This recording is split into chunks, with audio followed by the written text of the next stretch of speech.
अस्सलाम वालेकुम नाज़रीन, सियासत टीवी में आपका इस्तकबाल है। मैं हूं मोहम्मद अरशद। आज का मौजू है एसआईआर के बाद हैदराबाद की सियासत पर क्या असरात मुरतब होंगे।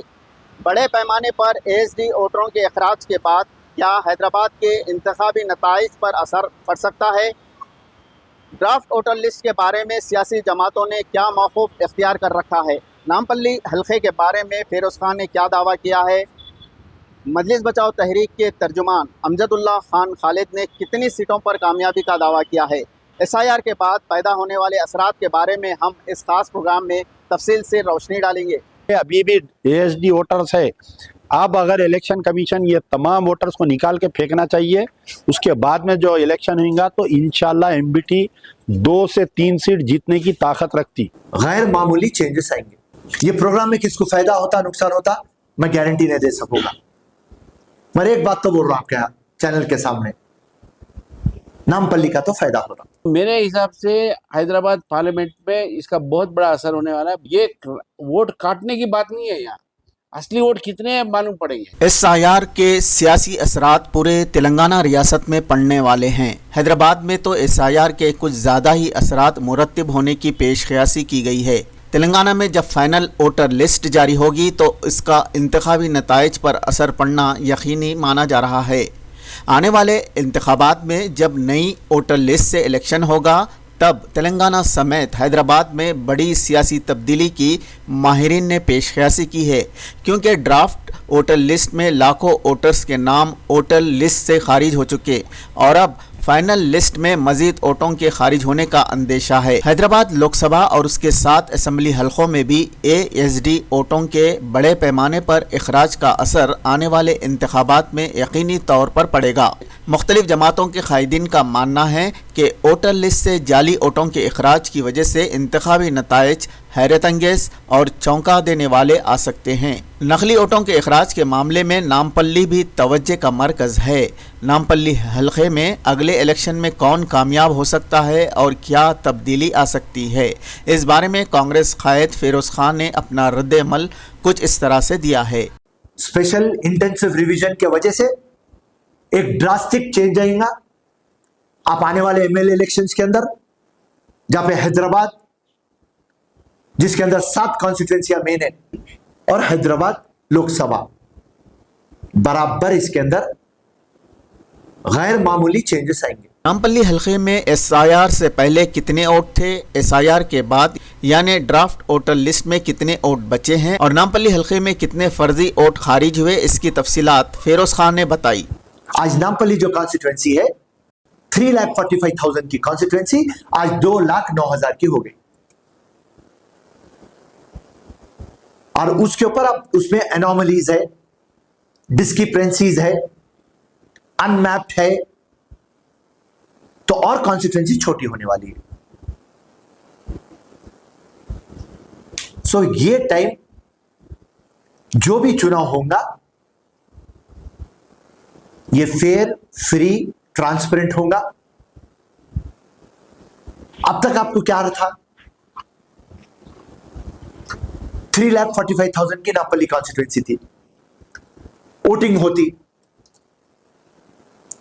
आप उसके अंदर टीवी में स्क्रोलिंग आता 45% वोटिंग, 46% वोटिंग, जबकि वोटर ही नहीं है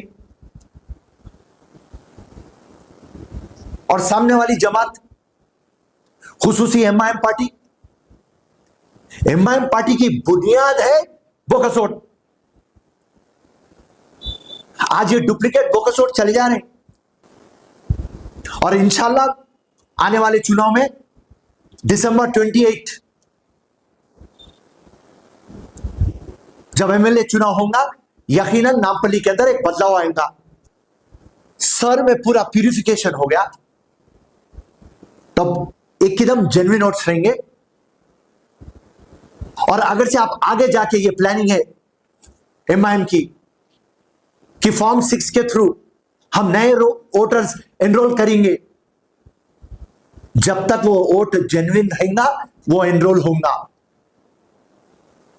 वरना हमारा तो वॉच बराबर रहेगा आप पे। मजलिस बचाओ तहरीक ने भी SIR मुहिम के बारे में अपना मौक़िफ़ ज़ाहिर किया। मजलिस बचाओ तहरीक के तर्जुमान अमजदुल्लाह खां खालिद ने दावा किया कि उनकी जमात अगले असम्बली इलेक्शन में कम से कम 3 सीटों पर कामयाबी दर्ज करेगी। SIR से पहले याकूतपुरा हल्के में कितने वोट थे, ड्राफ्ट वोटर लिस्ट में कितने वोट बचे हैं और कितने जाली वोट खारिज हुए, इसकी तफसीलात अमजदुल्लाह खां खालिद ने बताई। जैसा अब याकूतपुरा है, याकूतपुरा पहले था 3,64,514, अब मौजूदा हो गया 2,20,009 वोट हो गए SIR के बाद में। अब जो नई लिस्ट छपी यानी 1,44,505 वोट्स का फ़र्क आया।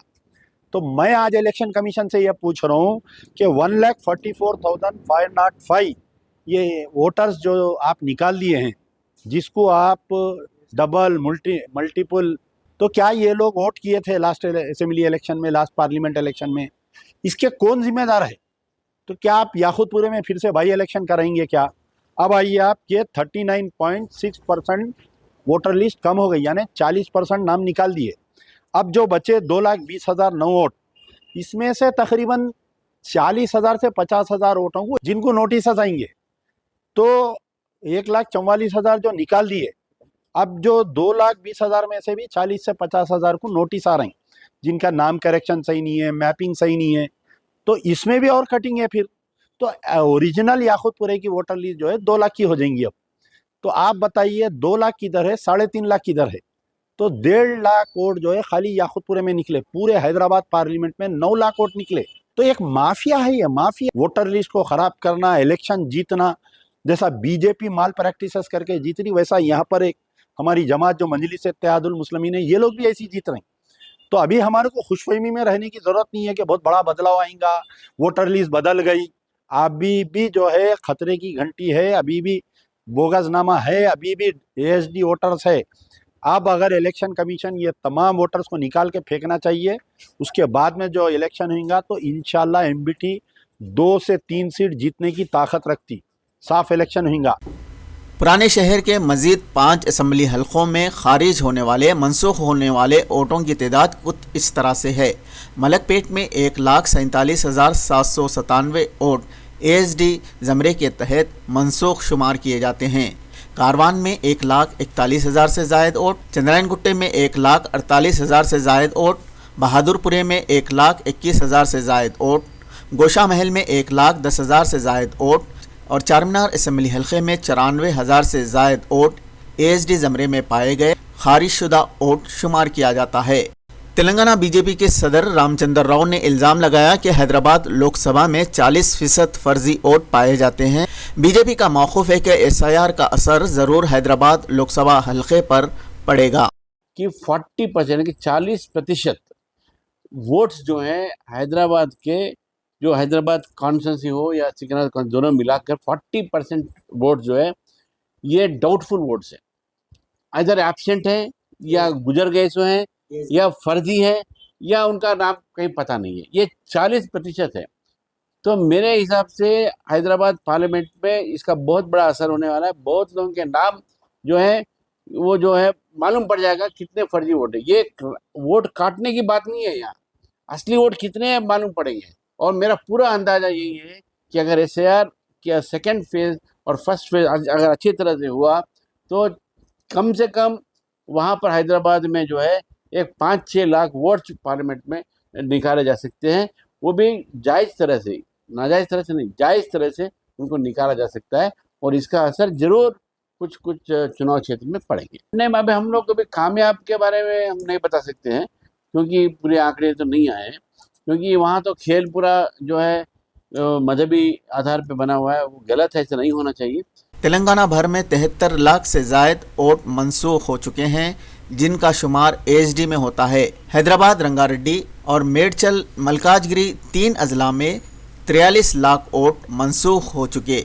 इलेक्शन कमीशन ने इन वोटों को ASD ज़मरे में शुमार किया था। SIR मुहिम के बारे में तेलंगाना के वज़ीर आला रेवंत रेड्डी ने भी अपना रद्द-ए-अमल देते हुए कहा कि लाख कोशिशों के बावजूद बीजेपी तेलंगाना में कामयाब नहीं होगी। बोल रहे थे परसों कुछ लोग बंगाल हासिल हो गए, अभी तेलंगाना हासिल करने वाले।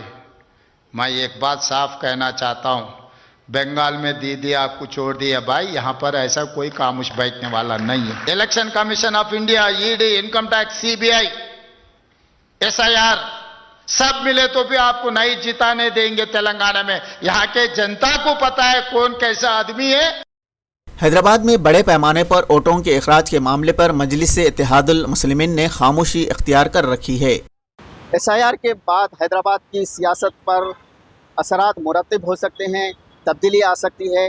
कौन सी जमात कितनी सीटों पर कामयाब होगी, किस जमात का नुकसान होगा, ये तो आने वाला वक्त बताएगा। और सेमीफाइनल कहा जाने वाले जीएचएमसी इलेक्शन में ये बात मालूम हो जाएगी। सियासत टीवी के इस खास प्रोग्राम में फ़िलहाल बस इतना ही। आपके मेज़बान मोहम्मद अरशद के साथ कैमरामैन सैयद मुबीन को दीजिए इजाज़त। अल्लाह हाफिज़।